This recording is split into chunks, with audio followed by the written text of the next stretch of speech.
বিল্লালের কুটকি দিয়া ঢুকাই দিমু একটা লাবাস। ভাই নৌসং ভাই কি পারবে শান্তা আপুকে বিয়ে করতে?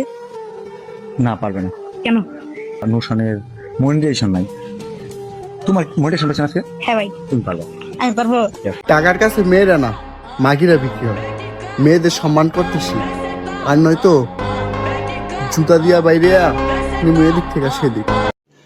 रुको जरा सबर करो। শান্তার আমি নায়িকা হিসেবে চাইছি, এটা কি আমার ভুল হয়েছে? মিষ্টি মেয়ে শান্তারে আমার কাছে এতটা বলবো না হয় নাই। সঙ্গে দেখা করে আমাদের বাসায় আমন্ত্রণ দিলাম, আপনি আসলেন, আপনার সাথে ভিডিও করলাম, আপনার শিষ্যদের সাথেও ভিডিও করলাম, কিন্তু নুশান ভাইয়া যে এমন করবে এটা জানলে আমি ভিডিও করা তো দূরে থাক, একটা ছবিও তুলতাম না নুশান ভাইয়ের সাথে। আর নুসান, তোমার একটা কথা বলি শোনো।